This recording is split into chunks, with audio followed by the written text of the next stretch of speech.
How's it going, Twitch? My name is Skull, and on behalf of East Asia Soft, welcome to today's stream. Today, as it is Sunday, I am continuing my playthrough of Venus Improbable Dream. A really short but really beautiful visual novel. There is a chance that today will be the last day for this game. A chance. I don't actually know how much is left of this. But I do know that I really love this game, and I just opened up my cheat sheet to make sure that we get the perfect ending. Anyway, been a few weeks since I played this, as I was on vacation to France last week, so let's go ahead and hop into it. Why did I create two files? What? How strange.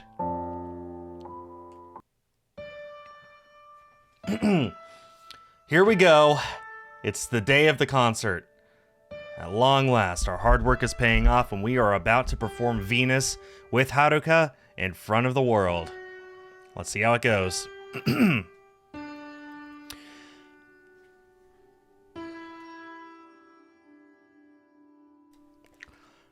I slip my tie into its usual knot, though my shaking fingers slow me down, and I'm barely able to concentrate on what I'm doing. This is it. Today is the day I face the biggest challenge of my life so far. Unable to really even string cohesive thoughts together in my own mind, I continue getting ready for school silently, walking around numbly, like a zombie. The only thing that I keep trying to remember is that I still have a whole day of normal school ahead of me before the part I'm dreading comes into play. Classes, lunch, more classes, a mundane routine that I'm hoping I'll be able to slip into and feel somewhat reassured by. I definitely didn't get as much sleep as I should have last night, partially due to my head being too wired to let me rest, and also the lengthy conversation I'd had with Haruka. I'm not sure how long we'd ended up staying on the phone for in the end, but the atmosphere created by our emotions and personal admissions had felt so oddly special that neither of us had wanted to leave it. I'd started to tell myself that once the music box ground to a halt, I would say goodnight and hang up. However, every time it began to run out of steam, Haruka had wound it back up again, convincing me to stay for just one more round, and then another and another. Hi Nian, how are you doing? In a way, I felt a little strange about how openly and sincerely we'd spoken, wondering if anything will feel different between us once we see each other again. I don't regret that it happened, though. I feel as though I'd gotten something positive out of it, somehow. Trying to focus on packing my things, I ensure that the sheet music for Venus is securely tucked into my bag. I could probably play the thing in my sleep by now, but I still want to have the music there with me during the performance, just in case I panic and get lost. As has been the case for the past week or so, I prise open the little inner pocket of my bag and gaze upon my parents' note slotted inside. I'll need it more than ever today. Oh, I'm sorry that you hit your hand. I hope you feel better. Zipping the bag up and hoisting it onto my shoulder, I realize that there's nothing left that I need to do, and no more excuses to keep me from leaving for school. So, lumbering awkwardly on my stiff legs, I head downstairs. As I reach the bottom of the stairs, I notice that both Mom and Dad are in the lounge, and I pad over to them, somewhat reluctant to say goodbye. My nerves are so bad that I just want to run back up to my room, curl into a ball, and block out the world. They face me as I approach, their expressions a visible mixture of emotions ranging from worry to affection, and just about everything in between. Hi Hanzo, how's it going? Oh, Borealis, awesome! I'm looking forward to this. I have no idea how much of this game is left, but I gotta tell you, I've enjoyed playing this every Sunday up until now. So, this is gonna be awesome. Bound to be memorable? I hope so. I'm so looking forward to this. This is a big day for me. But in a way, it's the same for them. I just hope they don't get too fraught over my well-being. Time to go? I nod in response, not quite able to speak just yet.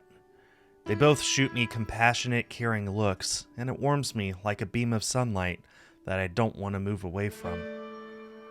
You've been so brave and hardworking the whole time you've been preparing for this, Kakaru. If you could see the young man we see right now, you'd be very proud of him. Dad nods in agreement, and I squirm slightly, though I'm touched by her words. Well, we'll see. Regardless, no matter how this goes, this is a great game you've made, and I'm very happy to have gotten to play it.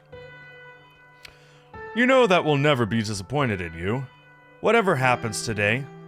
But we still want you to know that we completely believe in you, son. You can definitely make this happen. No doubt about it.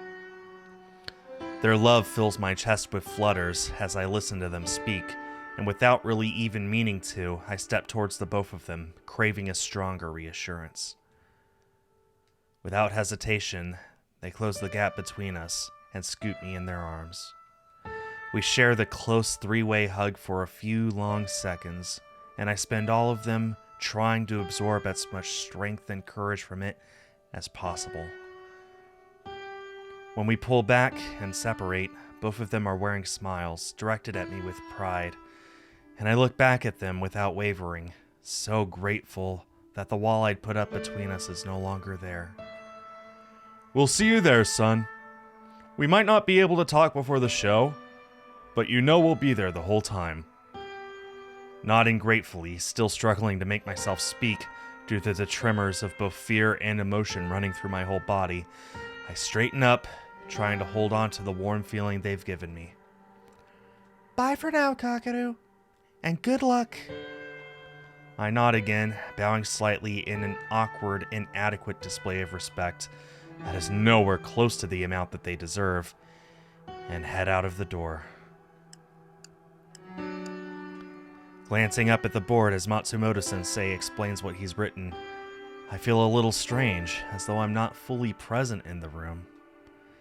It's been like this all morning, my fears about the festival looming like a black cloud overhead, and making me feel like I'm drifting through my school day like a ghost, barely able to make contact with anything. Still, I'm a little calmer than I had been at home, probably due to the need to pay attention.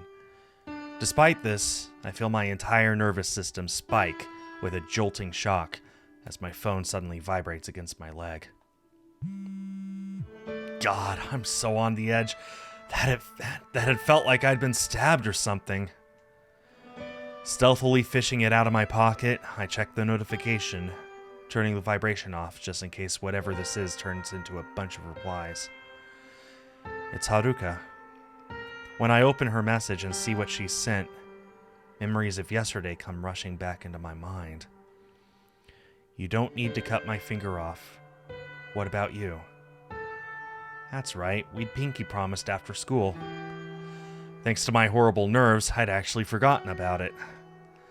Now that I've been reminded, I recall agreeing to come to school, get through the morning's classes, and go to lunch with her as a base achievement for today, putting aside the terrifying big event for later. It seems as though she's managed to overcome her fears enough to show up, and the fact causes a pang of relief to rise up in my chest. Concealing my unproductive activity from Matsumoto-sensei, I tap out a reply. Nope, I'm keeping all my fingers too. After a moment, another text comes in. I'll be honest, I almost didn't make it out the door this morning, though. I'm glad you're here too. Well, at least by the time this class is over, we'll have fulfilled one promise, even if it's only the small one. As I think about what to say next, something suddenly strikes me as very odd. Haruka uses speech-to-text to compose her messages, so how on earth is she talking to me? It must mean that either she lied about coming to school or she's not in class. How are you texting me right now? Where are you? When her response arrives, I can almost hear her slightly ashamed, disgruntled tone in my head as I read it. I'm in the bathroom. I got a bit overwhelmed during class, so I asked the teacher if I could go. I guess I'm not the only one who hides in bathrooms after all. Feeling sorry for her and understanding exactly why she isn't feeling up to class right now, I start tapping out a reply, keeping an eye out for Matsumoto-sensei. However, before I can finish typing it, she sends another message. We're definitely meeting for lunch, right? Deleting what I'd put, I compose a different response. Yeah, I'll meet you at the usual place. There's no way I'd pass up a day like this. Okay, I'll let you get back to your work. Talk to you soon. I wouldn't have minded texting her a little longer, but I guess it's not a good idea, given that I'm still in class. I'm not sure if she's going to go back to her own, or whether her nerves are too frazzled to stand it. If I was in that situation, I'd be way too embarrassed to walk back into class partway through. I'd probably just hide out in the bathroom until lunch, and face the potential ugly consequences later. I'm about to pocket my phone without replying, when I realize that she's probably feeling pretty alone right now and might appreciate one last message to cheer her up. Instead of trying to come up with something wise or deep to say, I do what any awkward teenager would do and send a single emoticon. It's about a millisecond after I send that I realize my mistake. She's not going to see that. Can her phone dictate emoticons to her? For God's sake, Kakaru, what a dumb move! Was 2 months not enough for you to grasp the concept of having a blind friend? Or are your nerves so bad that you've turned temporarily stupid? Shoving my phone away and rolling my eyes at myself, I try to put my head back into my studies. Once class had finally ended, I'd headed quickly out of the room and into the boys' bathroom to do my own bit of hiding until it was time to meet Haruka. As I reach her floor, I cast around, but I don't see her in the immediate vicinity. Resigned to loitering awkwardly, I swivel slightly so that my hemangioma isn't quite so visible to passersby and keep my eye out for her. Thankfully, I'm not left to hang around too long before she appears, though it's obvious even from a distance that she's not feeling so good. Hey! Just standing opposite her is causing me to clench my fists in anxiety, her terror horribly contagious. It's not like I'd been feeling fine before, but our combined fear is unfortunately powerful. Got a trophy! She doesn't reply to my greeting, but I clear my throat and try to just act normal for both our sakes. Shall we go?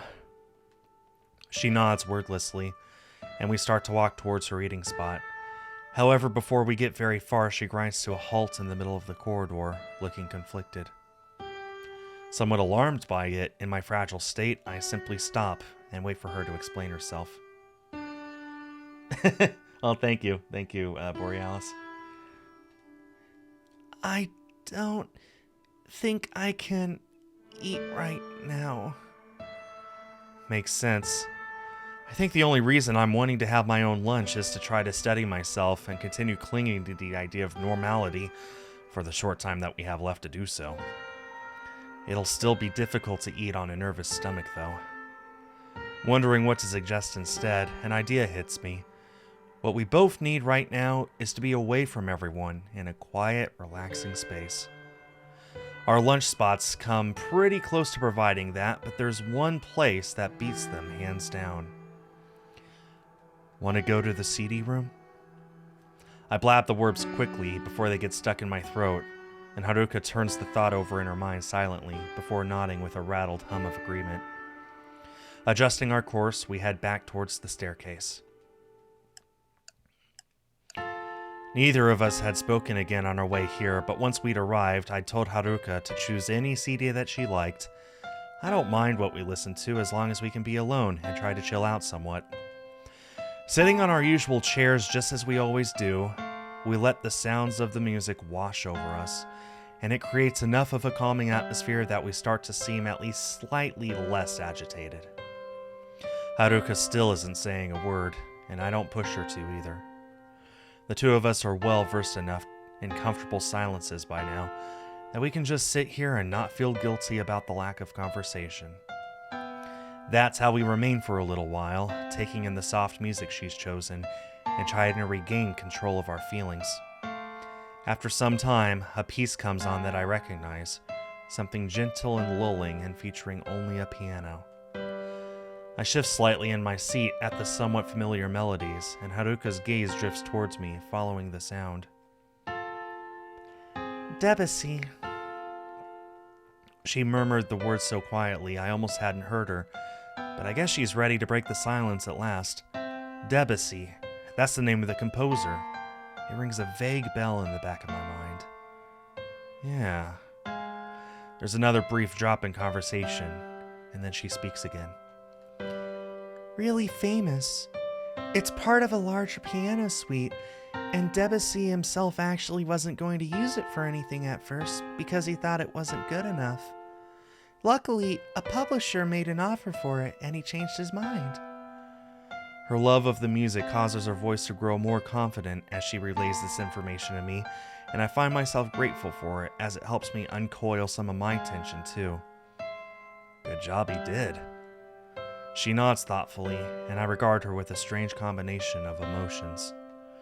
It feels really nice to be sitting here, listening to music as though this was just another ordinary day.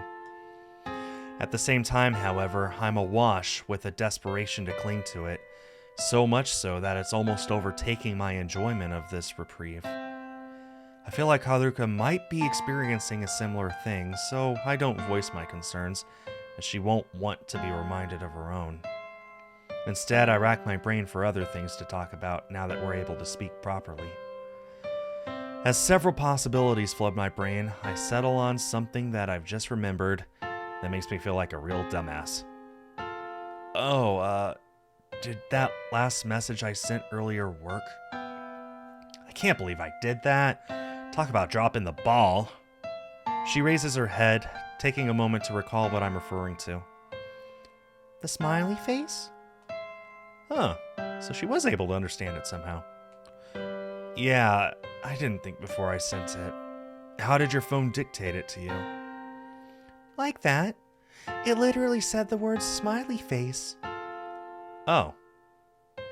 A silence falls upon us, and then Haruka lets out a very faint stream of breath that I recognize to be a timid giggle.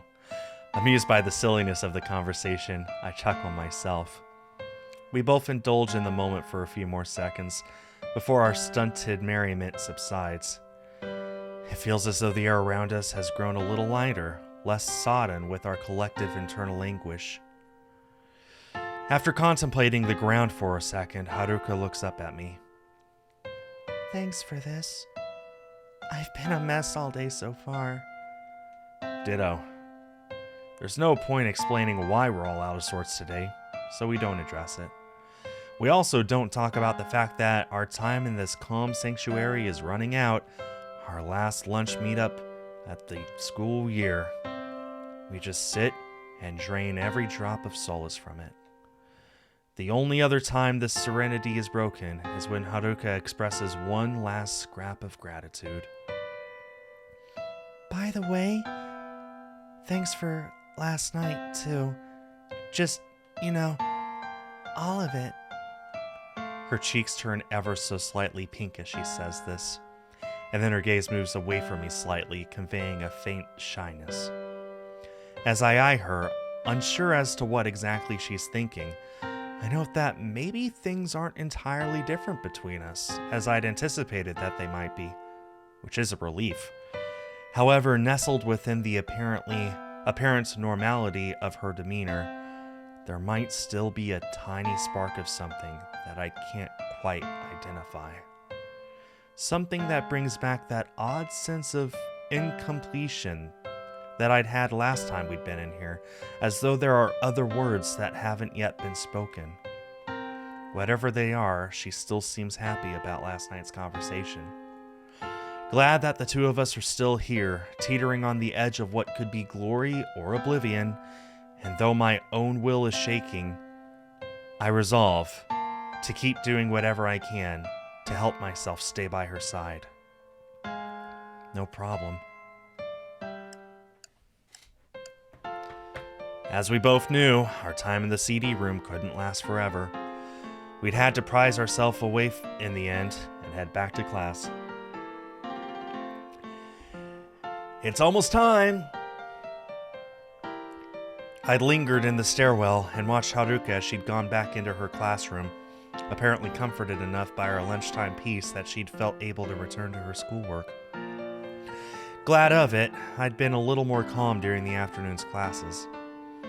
However, now that the last drops of normality have run dry, and there's nothing left to do but come to our unusually short club session, here I am, entering the main room with a distinct churning in my stomach. It doesn't help that the few people who are already here are positively buzzing with excitement and anticipation, gossiping and babbling enthusiastically about what lies ahead of us. Wincing at the unpleasant feeling it gives me, I take long strides across the room, wanting to get away from it all. To my dismay, Kudo-sensei raises a hand as I pass, gesturing in a way that suggests that he wants to say something to me. However, before I can head over to him, he simply calls to me, canceling out the need for us to have a proper conversation. If you and Fujiwara could listen out for what I'm about to say when the session starts again, that'd be great. He leaves it at that, shooting me a brief smile before burying his head back into the sheet music in his hands, signaling that I'm free to go on my way. Glad that my escape hasn't been delayed very long, I keep going, leaving the steadily rising noise behind. I knock on the door of the little practice room somewhat hurriedly and head inside. Hey. I shoot the single word towards Haruka as I close the door behind me. She's there, that's good. When I turn around to behold her, she's gripping her flute somewhat tightly, apparently unable to raise her eyes from the ground. Hey. Silence falls between us, and it hits me just how awful I feel.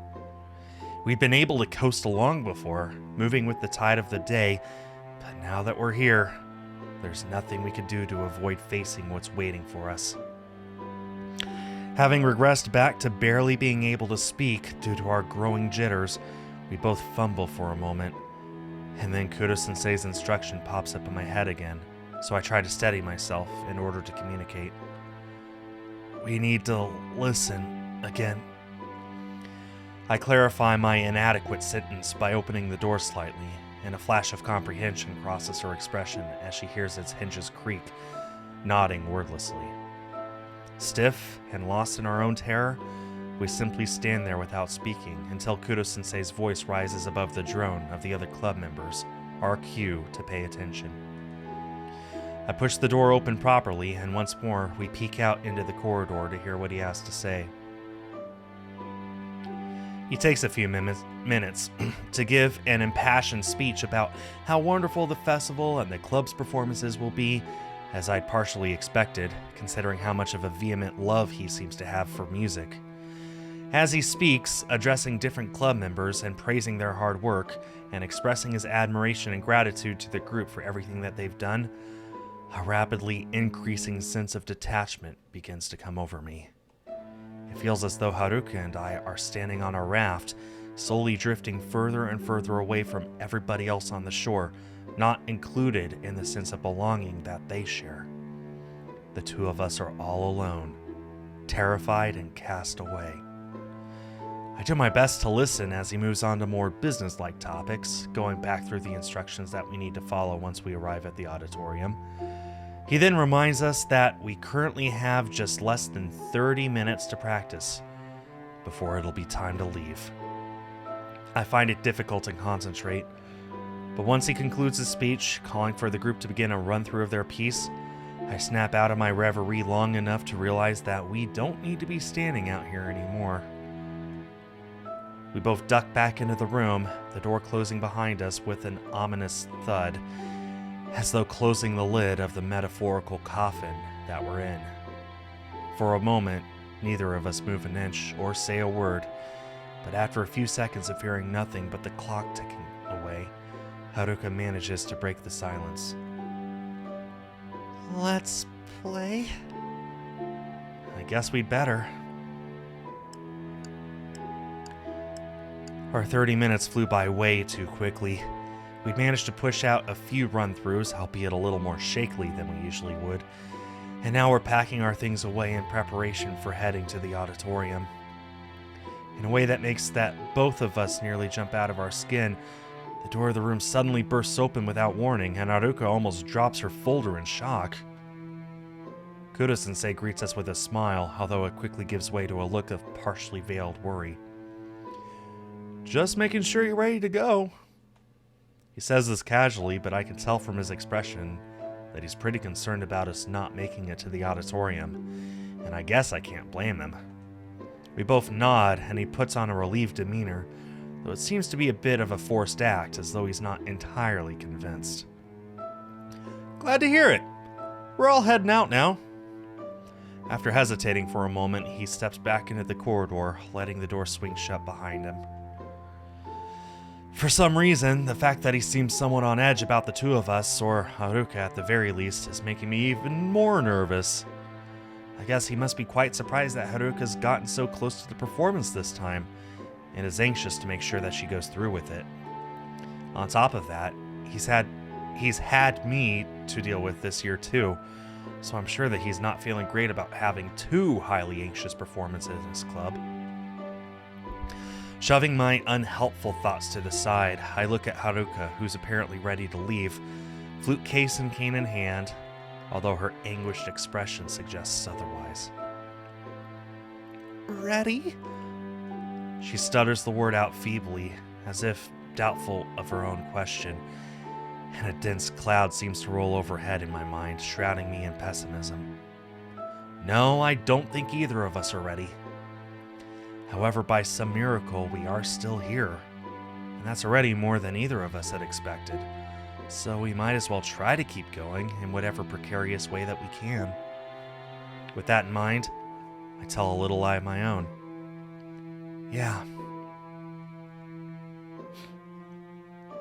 Here we go. Here we go. Just like last time, the two of us had followed the group at a distance as we'd all traipsed through the corridors and into the other building, arrived at the backstage area. At one point, I noticed Kudo-sensei lagging behind too, moving to walk behind Haruka and I as we made our tentative way. After a moment, I'd realized he was doing it on purpose, as a way of ensuring that we'd entered the auditorium ahead of him. I know it was only out of concern, but it had made me feel a bit like a sheep, being unwillingly herded into an enclosure. I'm glad that Haruka hadn't been able to sense it, the sheer amount of footsteps in the hallway proving too noisy for her to discern what was going on. Having successfully escorted us here, he finally takes his wary eyes off of us to stride up to the head of the group. I huff in a weird combination of relief and further stress as I gaze around at the hubbub in front of us.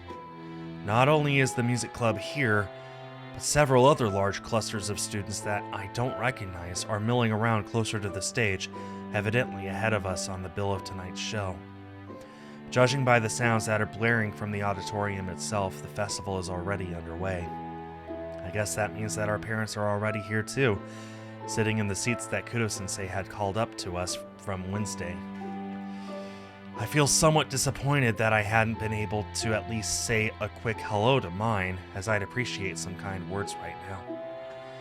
However, there's no time to think about that, as Kudo-sensei gestures for us all to listen to him, gesticulating broadly.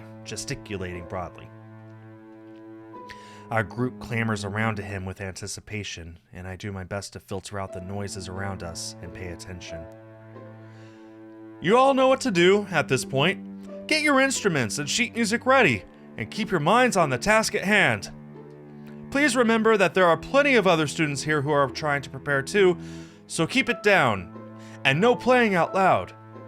We are on in roughly 45 minutes. For now, just sit tight and go over the piece as much as you can. Any concerns, I'll be around. With that, he dismisses us, though there isn't far for anyone to go.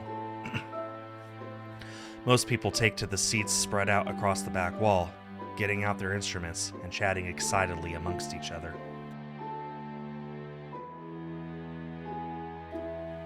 Haruka and I bristle slightly, unnerved and unsure of what to do with ourselves, and she begins to cast around herself awkwardly.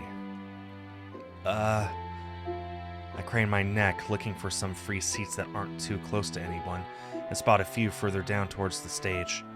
A group of students I don't recognize are sitting nearby, though it's not too close. It's probably the best spot we can get. Here.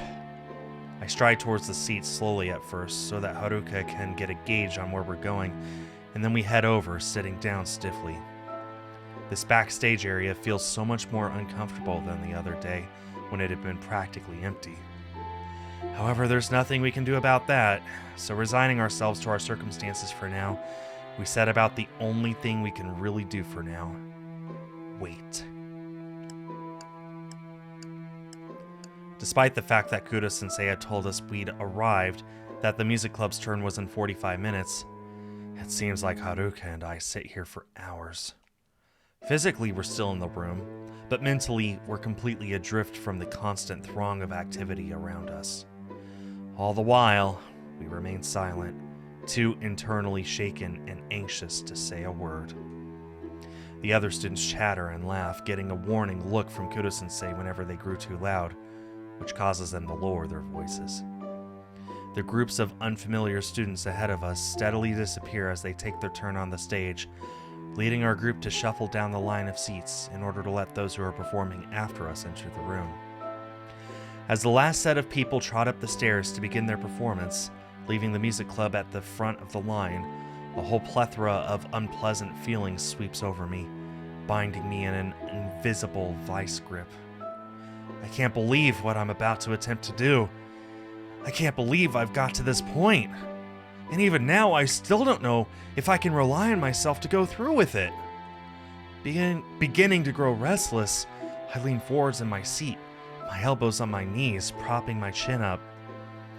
Somewhat subconsciously, I find the fingers of my right hand running over the rubbery texture of my hemangioma, tracing its abnormal coarseness and feeling repulsed. Am I really going to go on stage like this in front of hundreds of people and show them all the reason I threw my life away for so many years? It's happening again. The angel and demon on my shoulders are battling it out, trying desperately to convince me to take their course of action. Relax, it's going to be okay. No one will judge you. Just do it.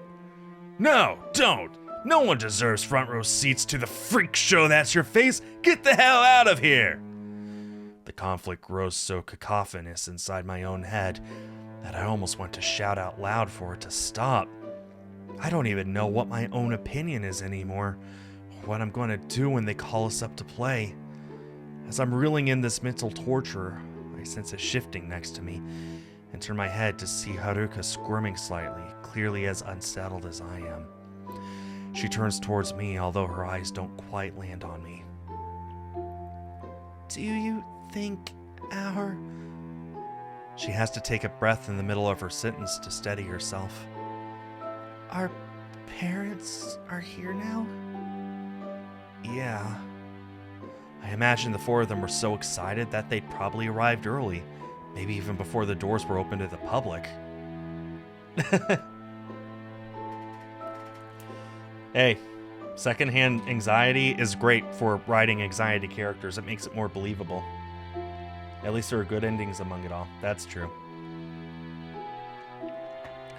I'm willing to bet that they've been watching every performance, coiled with anticipation for Haruka and I to appear.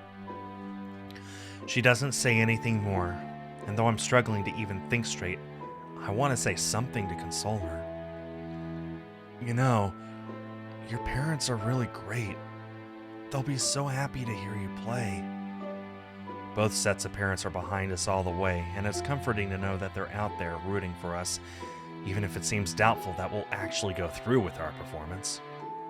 Haruka nods at my words, seeming to reflect on her parents' encouragement, and it reminds me of something. Pulling my bag onto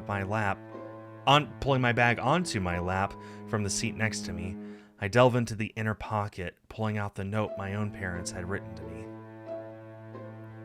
Since Haruka doesn't seem to want to talk again right now, I take a moment to reread the letter, letting every word sink into my mind. My parents love me. They're here for me no matter what, even if I don't do this. There's no pressure on me to meet their expectations. I hold the page tightly in my sweating hands, only relenting to put it back into my bag once the edges are starting to crease in my grasp. Just like I had this morning after they'd hugged me, I try to lock the warm feeling of knowing that my parents love me inside. As I slide my bag back onto the unoccupied seat, Haruka makes a slightly strangled, frightened sound, and I turn to her worriedly. Her right hand grips her flute with excessive force, her knuckles turning white, and with her left hand she reaches across to me clumsily. Without warning, she finds my hand, grasping it tightly, the mild sheen of sweat on her palm mingling with the moisture on mine. Kakaru. This is the closest I've ever felt to being okay about doing this. Her fingers press into my skin with force, betraying the panic that lies tangibly behind her words and heightening my own fear. Please stay with me. For some reason, I struggle to open my mouth to reply at first, feeling as though agreeing wholeheartedly to her plea would be something of a lie.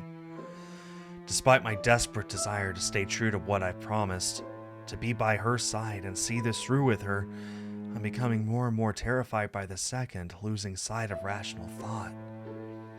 However, the idea of letting her down is so horrible to me that I end up trying to shove my doubt away, forcing myself to answer her, even though the words don't sound fully right as I say them. I will. She squeezes her eyes shut, almost as if she's trying desperately to enter some sort of meditative state in order to calm herself down, nodding at my words. We sit like that, rigid and tense, for somewhere close to a minute, and then she squeezes my hand, though she doesn't let go. Okay.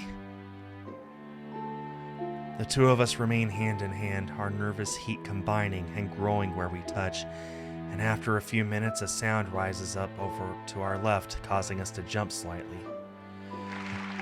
A burst of applause reaches our ears as the audience clap for whatever has just happened on the stage, and then Kudo-sensei comes barreling towards the group excitedly, looking like a dog whose owner had just told it that it's being taken for a walk. All right, everyone!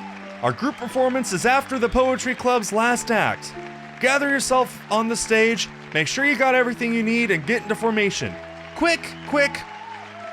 He punctuates his instructions by clapping his hands loudly with a sharp rap, and as if a starting gun has been shot, everyone jumps to their feet, tittering with giddy anticipation. It's at this point that my stomach feels like it falls clean out of my body. We're next. After the group have done their performance, it's all down to me and Haruka. There's practically nothing standing between us and our moment of reckoning. Oh my God, what am I doing here? I really let myself get talked into this, didn't I? Paralyzed with fear, I managed to turn my head just enough to look at Haruka. Her eyes are bulging with trepidation, just like I'm guessing mine are, with the knowledge that our time to perform is right around the corner. As if she can actually see me, she stares into my face with a terrified expression, her hand clenching around mine again, and I feel incapable of doing anything else but mirroring her, both of us frozen and helpless. We hang suspended in the moment as the sounds of people's heavy footsteps clatter around us, everybody dashing to stand in place. Neither of us seem capable of doing anything other than listen as the group are announced on stage, moving on Kudo-sensei's cue to rush forward and making their excited way up to the steps and out of sight. When the melodies of their piece begin to permeate through the air, it truly hits me just how inescapable this is. We're right down to the wire now. We gotta get ready to go on stage. Seeming to sense the urgency too, Haruka lips her dry lips, muttering stiffly. Shall we? I feel my lips make silent shapes, no sound coming out, other than an awkward bleat that expresses nothing other than pure fear. Taking it as an affirmative response, she stands up shakily, releasing my hand, and picks up the things that she needs to take with her. My fingers curl around the sheet music in my hand, but other than that, I find myself unable to form cohesive thoughts, trapped in place. After a moment, I look at Haruka, realizing that she's waiting for me to take her arm to guide her onto the stage the way we'd practiced. I scold myself for neglecting the responsibility, and it breaks the film of my detachment just enough for me to follow her lead, springing to my feet and linking her arm in mine. She nods a silent thank you, and then begins to patter incredibly slowly towards the stage. It seems to take us forever to get there, creeping reluctantly, every fiber of our beings protesting against what we're trying to do. It takes a great deal of mental fortitude just to stand in place once we arrive there, the sense of torment increasing with each second that passes. As I wait, Haruka attached to me, I find myself closing my eyes against a dizziness that's begun to come over me, manifested by my nerves, which have soared to a critical level. I feel my breath starting to run away with itself, and I have to fight a sudden urge to vomit. I don't think I can do this. I'm panicking. I'm losing it. The reality of the situation hits me full force, and I start to quake dramatically. I chose this fate. I volunteered myself to participate in the festival, and I swore, no matter what, that I'd help Haruka achieve her dream. I invited this destiny of my own volition, and now it's coming for me. So terrifying that it eclipses anything I've ever experienced before. What have I done? How on earth did I ever convince myself that this would be okay? Images rush my mind in quick succession, and I'm assaulted by the sight of hundreds of eyes on me, staring at my hemangioma in horror, the lights illuminating every imperfection. Haruka turned towards me in expectation, our parents waiting with bated breath.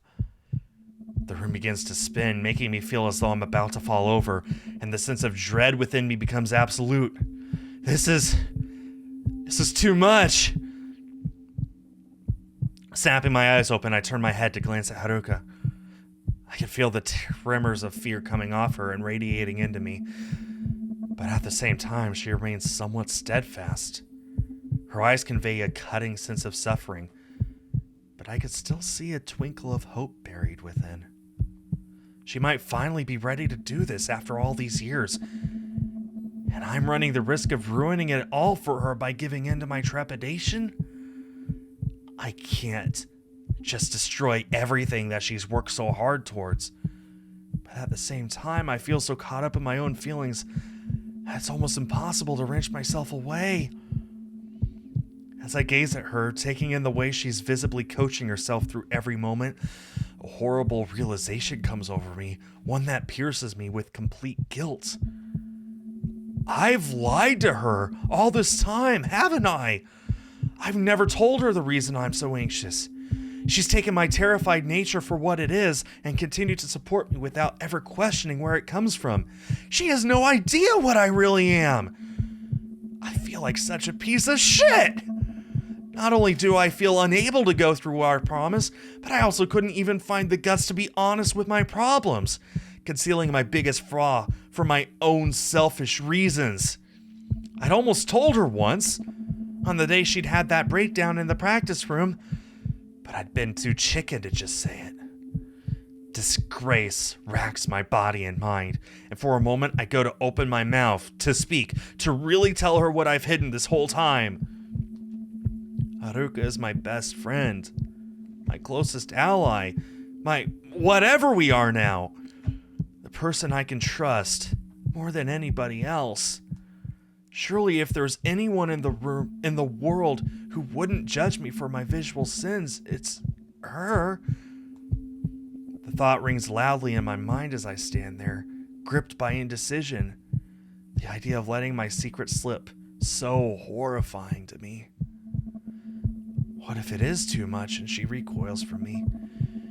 What if she feels betrayed by the fact that I essentially let her believe in a somewhat untrue version of myself?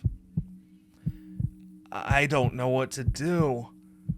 Telling her could make no difference, or it could break the trust between us, maybe even for good, and shatter our performance to pieces. My bottom lip trembles as my eyes bore holes in her face, reeling from the intensity of my feelings. I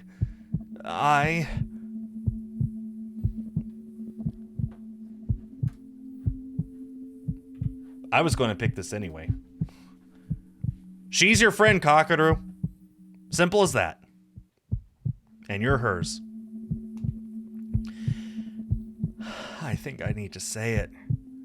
At the very least, I should attempt to make up for my evasiveness and reveal the truth that I've omitted all this time. Considering everything that Haruka and I have been through together, I kinda owe it to her. My resolve shaking as much as my body as I force my voice to stop sheltering in my throat and speak. Haruka.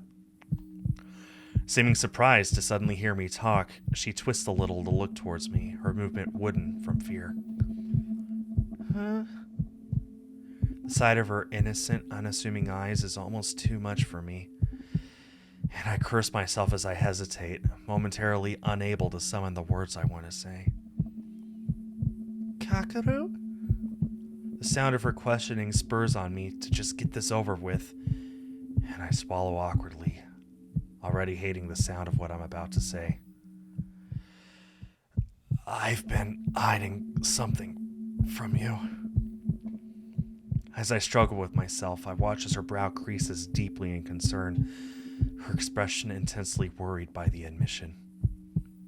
What is it? For a moment, I almost changed my mind about telling her, but then I catch myself, feeling the grip of her arm around mine, and knowing that I have to be honest. Fighting my mind's dismay at what I'm about to do, I open my mouth once more, letting my deeply hated secret fall from it. I have a hemangioma.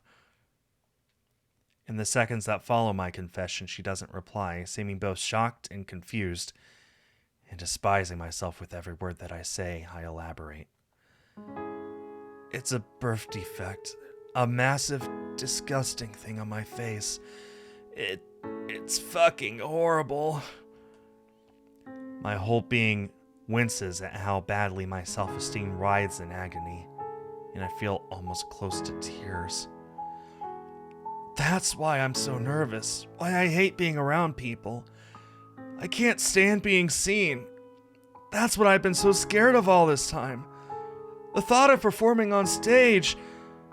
I tremble awfully, partially out of fear and partly out of the anger of my own shortcomings, to the point where Haruka's arm vibrates from the force of mine.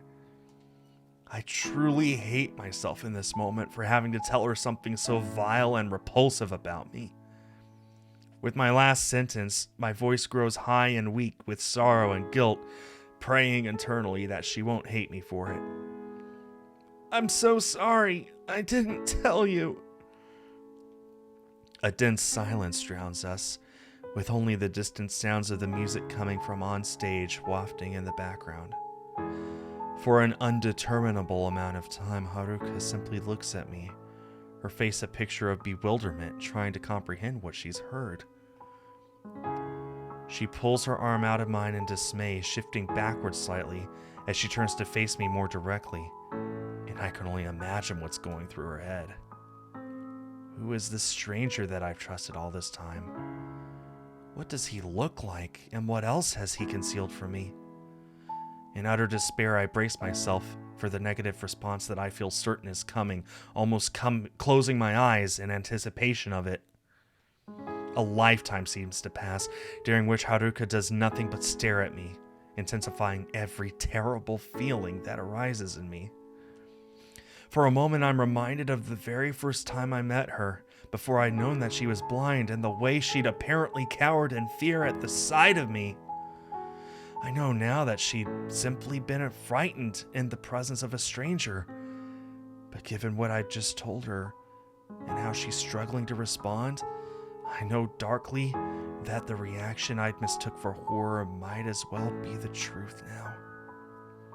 Hearing some small movement, I look at her as she fumbles with her belongings, stuffing everything into her right hand, though it barely fits. After managing to hold it all securely in place, she directs her attention back to me, a deep concern still marring her expression. With great hesitance, she reaches out with her now free hand, drawing closer to me, and my vision grows obscured. Softly, her fingers meet the skin of my nose, and though I go rigid at the thought of her inevitably moving to touch my hemangioma, I grimly accept the fact that this is the only way she's going to be able to get any sense of the truth. Grudgingly, my skin crawling, I let it happen. At first, she moves to the wrong side of my face, brushing against the regular smoothness that everybody possesses. As her hand travels to the other side, I can't help but gulp and close my eyes, dreading her reaction once she feels it. Delicately, I feel her fingertips come down onto my hemangioma, and the gasp I hear confirms to me that she's surprised at the very least. She runs over it, tracing its rubbery texture haltingly, as though unable to comprehend the alien sensation against her skin. It feels like torture, but I endure it to allow her full access to the truth that she deserved to know from the start. After touching me for who knows how long, she slides her hand to the side, cupping my face, and I hear her breath sucking in sharply as she goes to speak. Kakaru. Unable to decipher what's going on, I dare myself to peek at her. I'm greeted by the sight of her anguished face, somehow staring right into my eyes, her own shining with the moisture of growing tears. She hesitates for what feels like forever, my guts wriggling with trepidation at what she's about to say. I feel as though I'm ready for her disappointment, her anger, her disgust at the state of me, all of it. She looks at me with so much conflict in her eyes, her hands still against my face, and for a second it feels as though she grows bigger in my field of vision, like she's moved closer to me. Wait. She's moving closer to me, isn't she? It's not an illusion, it's...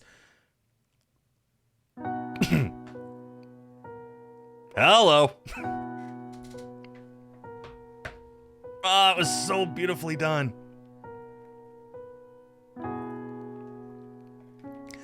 It takes me a fraction of a second longer than it probably should have to realize that there's no space left between our bodies, and that the warm sensation against my lips is coming from Haruka's own mouth. She's kissing me. I'm so bowled over and shocked by what's happening that I can't summon any reaction at all from myself, completely astonished. I simply freeze in place, enduring the waves of intense, unfamiliar feelings rushing through my body as she presses her soft lips to mine. Getting a screenshot of this is beautiful. She lingers for a long time, seeming to want to drain every last drop of feeling from it, and then slowly pulls back. I tilt my head slightly in regard to her as she looks at me, remaining close enough that my eyes struggle to keep focus on her. Kakaru.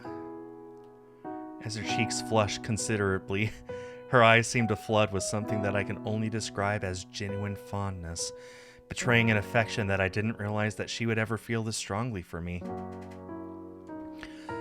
I don't care what your face looks like, and I don't care that you didn't tell me straight away.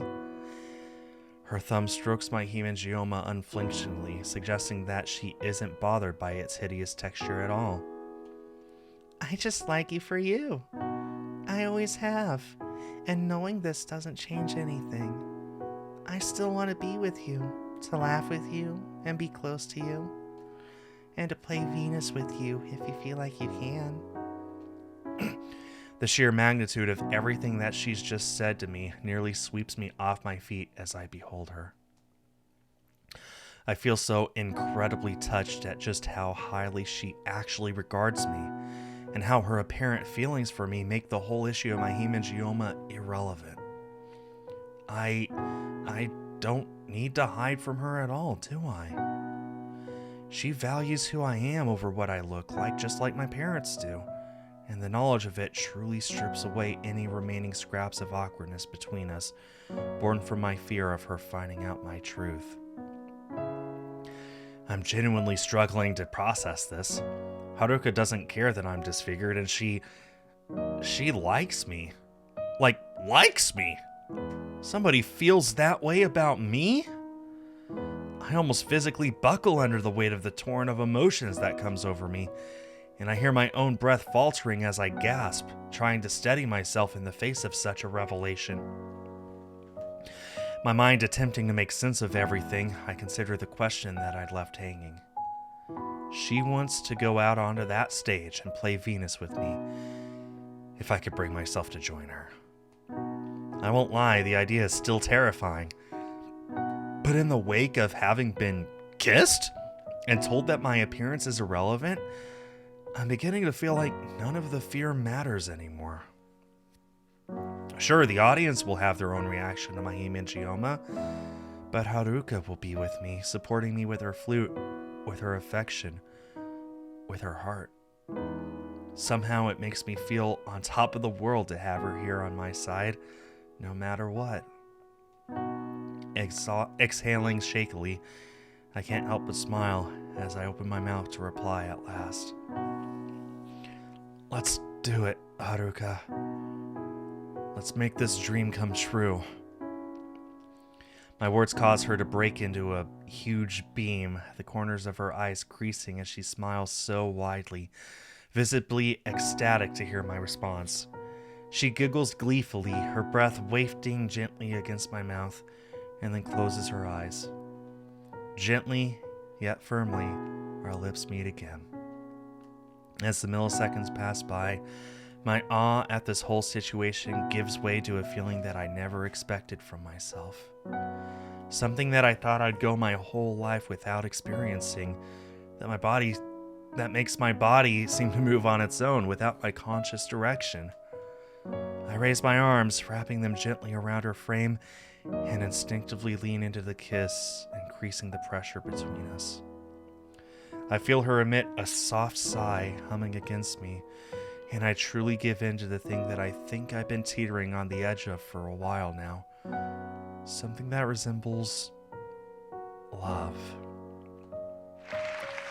A distant sound permeates the dreamlike moment, penetrates, and the two of us part once more, roused enough from our affection to realize that the audience is clapping. The group must have finished their performance, and at any moment they'll be returning to this room. Once they do, it'll be our turn to show the school, our parents, and all the other families here tonight what we're capable of.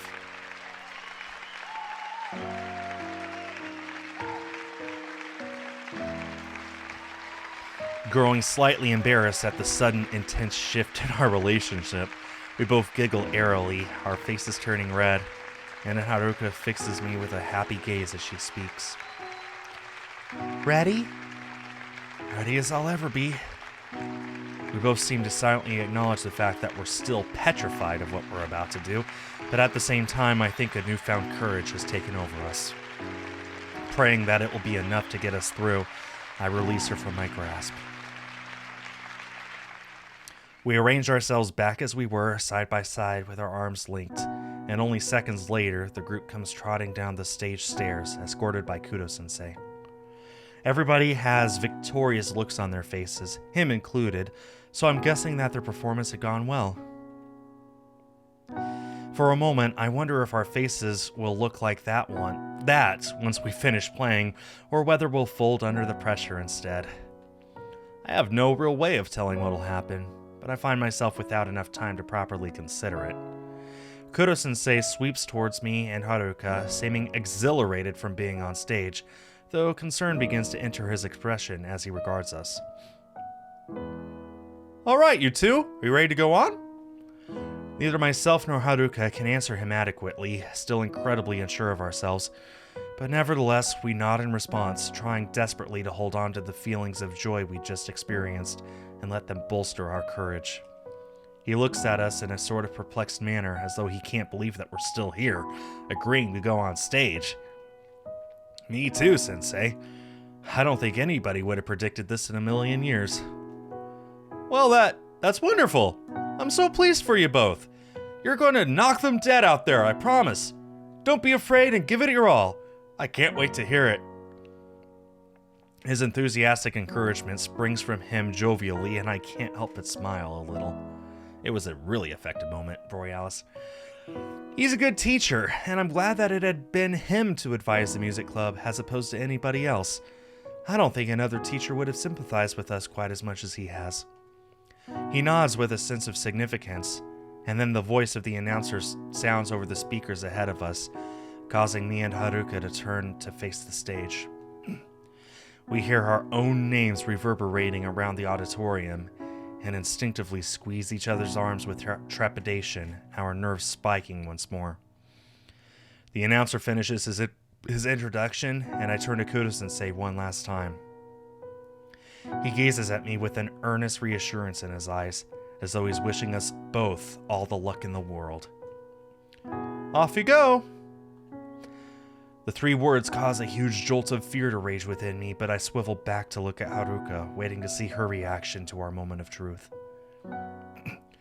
She simply stands there for a moment, inhaling deeply and squeezing her eyes shut as she battles with herself. And then, she extends her cane out in front of her, marking out the first step on the stage's wooden staircase, and strides towards it. This is it. We're doing it. There's no backing out now.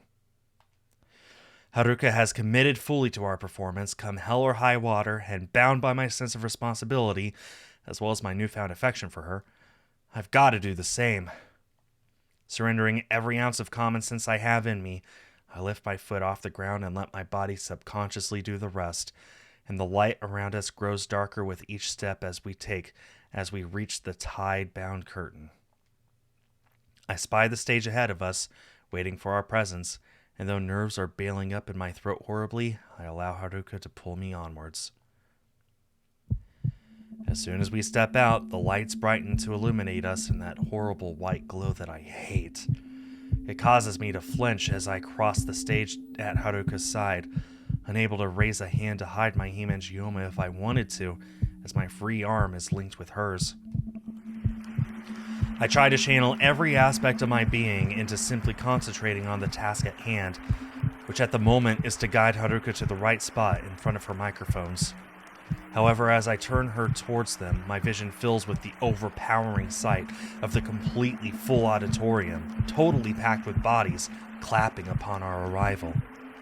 Everything's so loud, and I don't just mean the volume of their applause.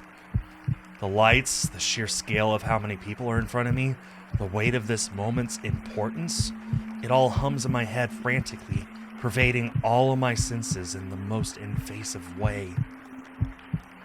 Again, not to insinuate that it's a good thing that she's disabled, but right now I'm so glad that Haruka can't see this. The intensity of the situation muted just a little for her. Trembling, I do everything in my power to not look at the audience and just block everything out. Moving hesitantly, we walk alongside each other until I position her where she needs to be, helping to place her sheet music and set aside her cane. As I do this, I take the opportunity to turn my back slightly to the crowd. When she's all set, I gaze at her with concern, seeing just how petrified she's become too, stiff and frozen with nerves, and it makes my own jitters worse for a moment. However, sensing that I need to get out of the way, I grasp her free hand for a second, squeezing it in what I hope is a reassuring manner before striding over to the piano with speed. I skirt around its shining edge, taking my seat on the stool and placing my sheet music onto the stand, and for a moment I just sit there, reeling, the gravity of what's going on hitting me like a ton of bricks. I am on the stage. Somehow I managed to walk out here and sit down. I feel as though my heart is about to burst out of my chest. But I've got this so far, and so has Haruka. Fighting against my mind's threat to crumble, I steal a glance at the audience. Every face looks excited for what's about to happen. They're all gazing up at us with interest, looking forward to our performance. No one is gawking at me. No one is recoiled in horror. This hasn't turned into a freak show. They're just watching. It's alright, Kakaru, they're just watching. My chest throbbing and my head spinning, I crane my neck slightly towards the seats that our parents should be sitting in. After a moment of difficulty, I spot them. Mom is already crying in joy, from what I can see from her. From here, and both she and Dad are smiling so widely as they clap for me, looking towards me with encouragement in their faces. It makes me feel emotional as we catch each other's eyes in a way that's tough to describe.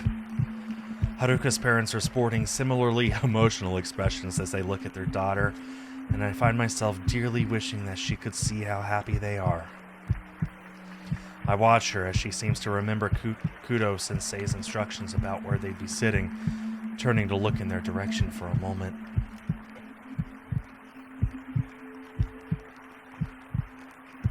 She then nods to herself and faces the front properly, fiddling with her flute in both hands. Feeling heavier than lead, an all-consuming silence falls over the whole room as the audience grows quiet and still, waiting to hear our piece.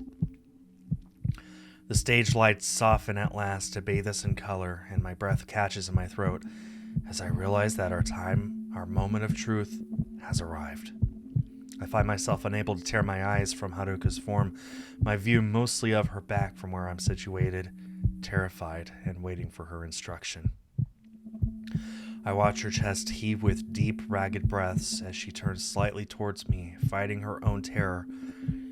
And then to my surprise, something shifts in her expression. She grows still, not quite calm, but oddly resolute, her demeanor changing considerably. I guess this is it for her. She's reached that point in her mind where she's pretty much gone beyond fear. She wants to do this, and nothing is going to stop her now that we've come so close. I'm flooded with admiration for her strength, feeling it fill me up completely. Wanting to take it on for my own, I reach out my hands, resting my fingers gingerly over the keys of the piano, and feeling a tense acceptance come over me. Just give me the signal, Haruka. Just give me that one last push, and I'll do it. And I swear that you'll never need to carry me through another challenge with such selfishness as you have with this one. Her tiny, timid voice reaches my ears, and I listen to her as she counts the beats, letting my body move on autopilot, my muscle memory conjuring up the first bar in my fingers as they press down. And against all odds, with equal amount of fear and passion in our hearts, we play.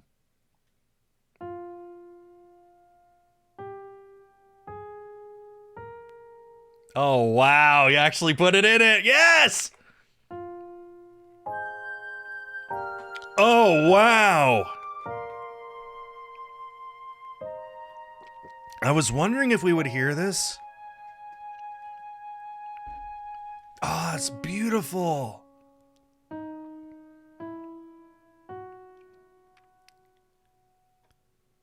Just taking a moment to listen. Ah, you arranged this special just for them? Yes! Ah! The most perfect way of doing it.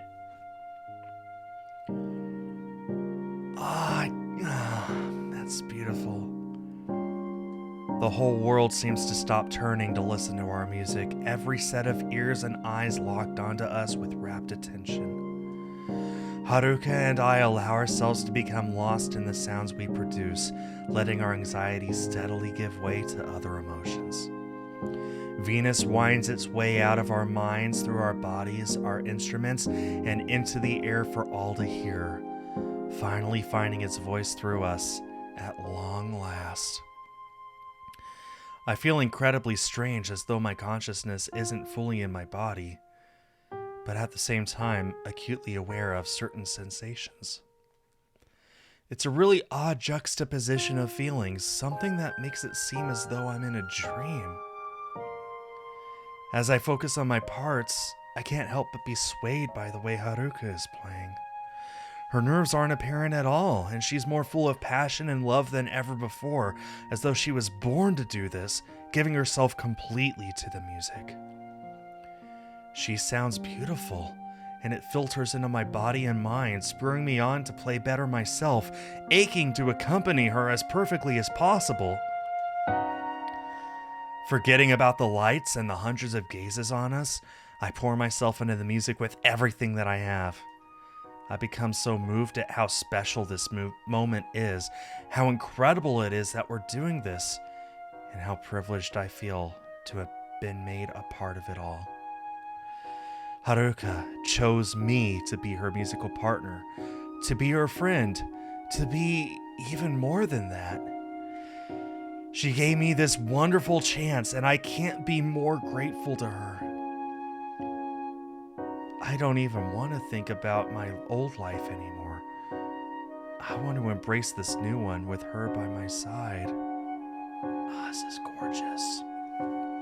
It almost feels sacrilegious to speak over this music, my God.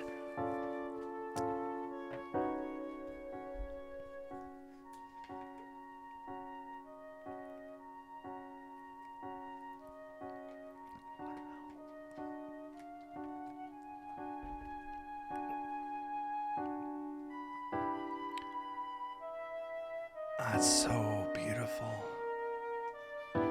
My heart fluttering with a million feelings, I maintain my concentration as best I can as we send the piece soaring and falling with emotion just as we'd practiced. The melody, now so familiar to me, touches me deeply as it courses through us both. I feel as though the notes create an invisible string as they burst forth, connecting Haruka and I together tangibly as we play. Just as I told her before, we don't have to see each other and to feel as though we're right next to each other, deeply intertwined through our performance.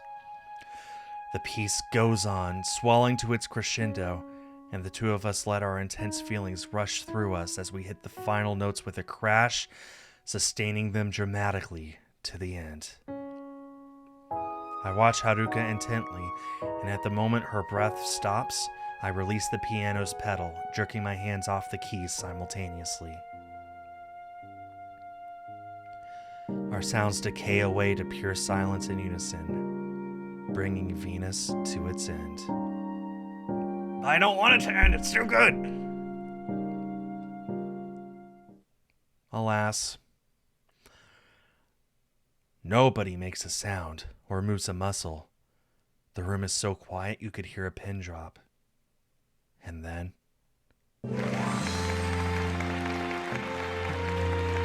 Look at how happy she is, man.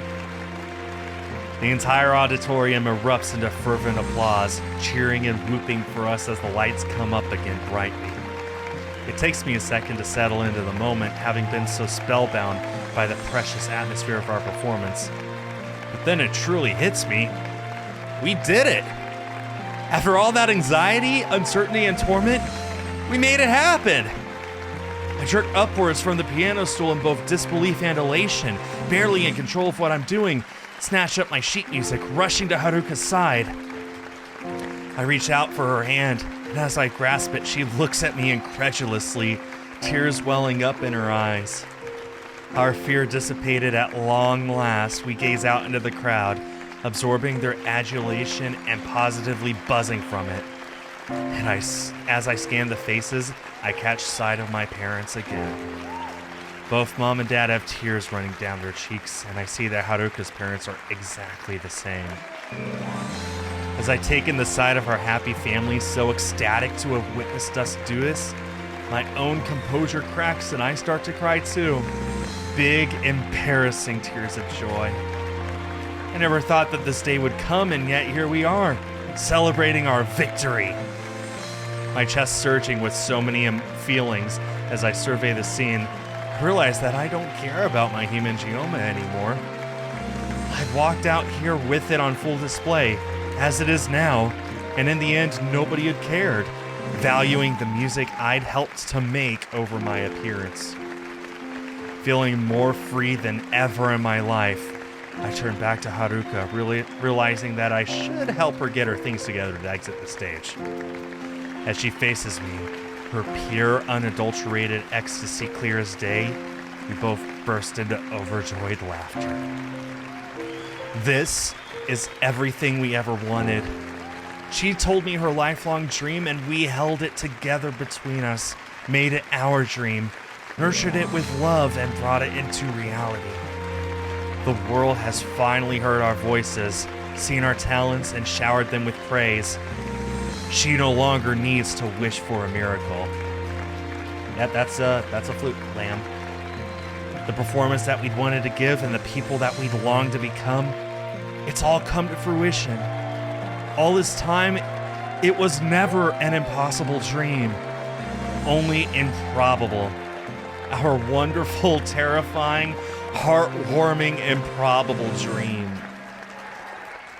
As I gaze at Haruka happily, squeezing her hand as my heart bursts with joy, I say a silent thank you to the universe for ever letting us meet, for bringing her into my life and improving it 1,000,000 times over.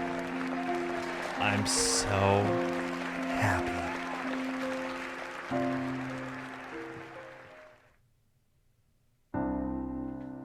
Too scared to make Oh man, what a great ending. a sound.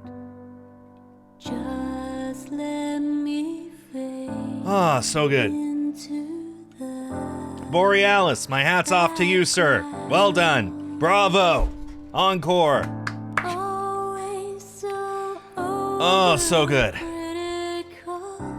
I wanna be invisible.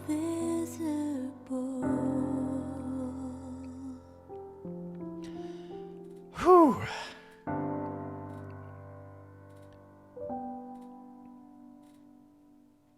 I had a lot of fun playing this game. This was an absolutely beautiful visual novel.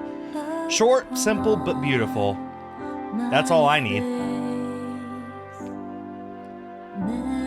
Memories that Oh, it's awesome. This is you on the vocals? That's amazing. erase. This is just beautiful. What a beautiful, beautiful, beautiful game. What, you know, music too. I mean, it's a music themed game, so awesome. So I guess I should have said hats off to you, ma'am. My apologies. Oh, so good.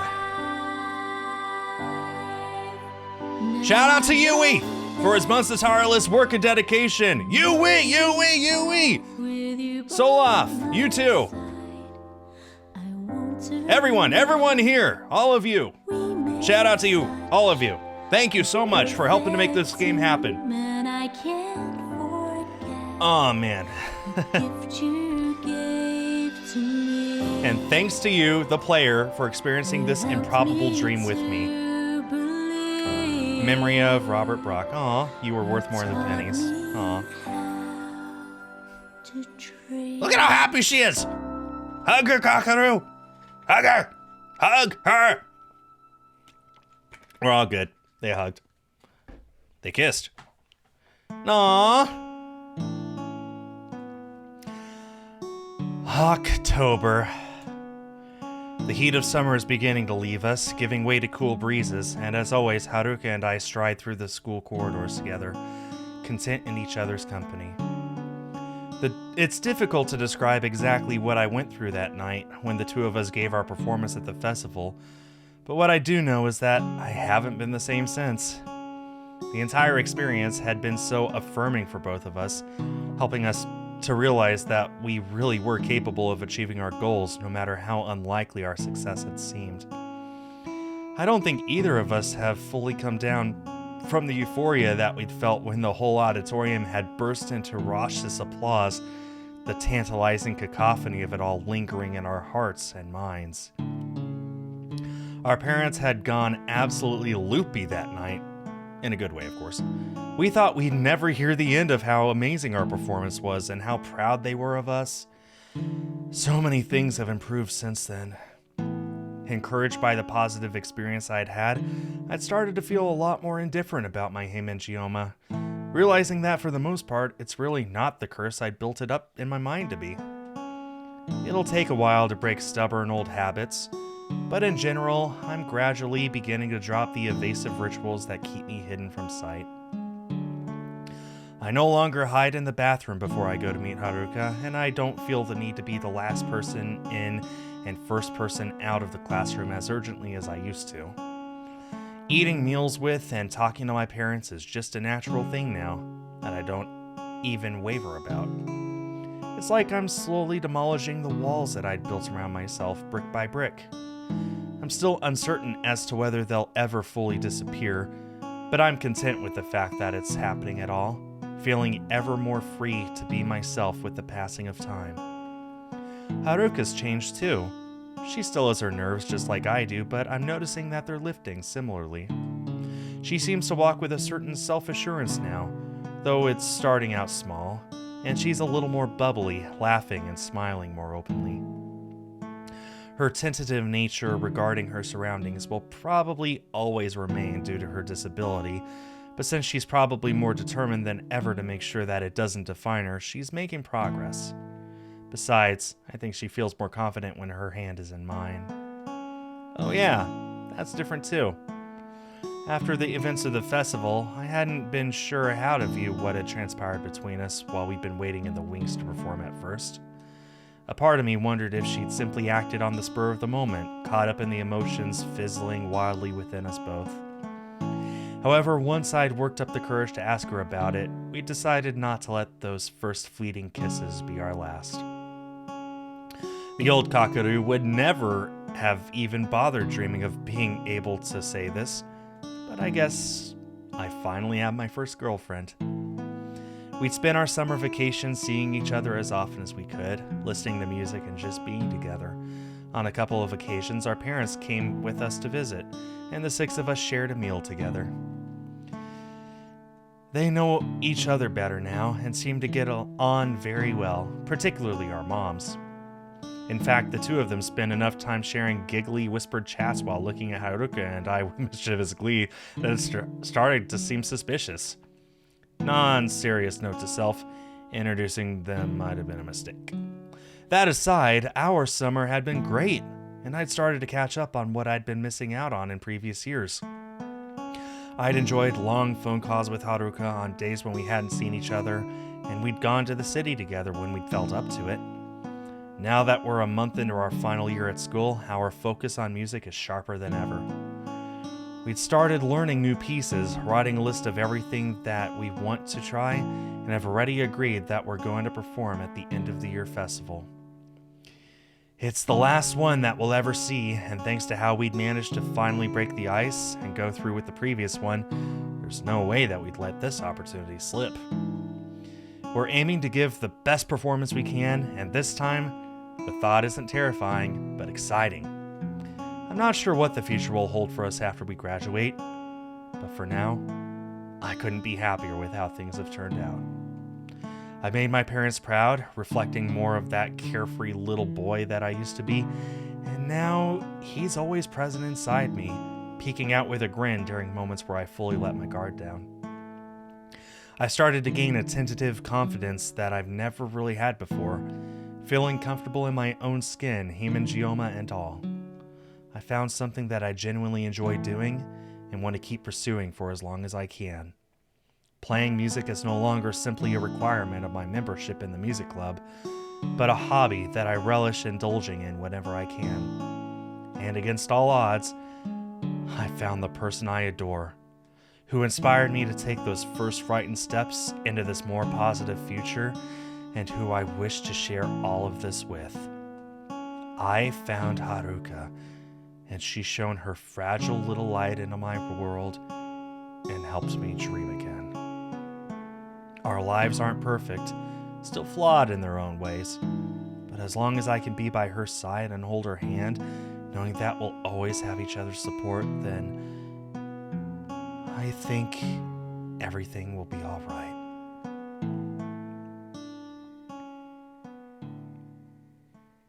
True ending.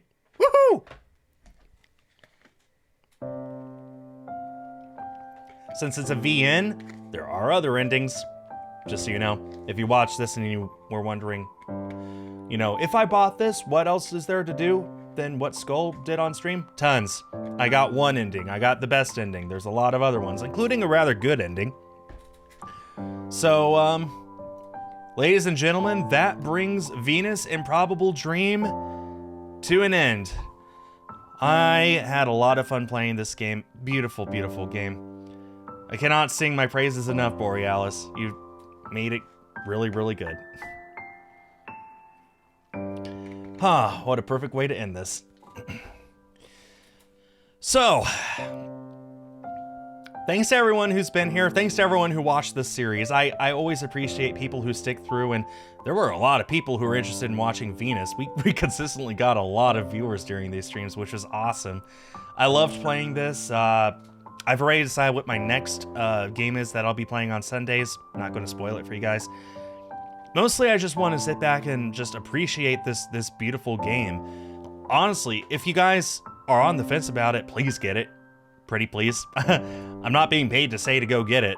I'm telling you, you're missing out if you don't get this. If you liked this, get it. No reason not to. So yeah, what a great game. I loved this a lot. Yep, 4 endings. All right, so Borealis, thank you very much for being here, and thank you for making this game. Lamb, Nian, shout out to you guys. Shout out to all the lurkers as well. That'll bring the stream to a close. I'll be back on Tuesday to play a brand new game from East Asia Soft, and I'll be back next Sunday to start a playthrough of a new visual novels stream series that I'll be doing to replace Venus, because this is over. On behalf of East Asia Soft and Borealis, I have been Skull. Thank you for being here. Thank you for watching this beautiful, beautiful visual novel. I'll see you all next time. Have yourselves a great week. Talk to you later. Bye-bye.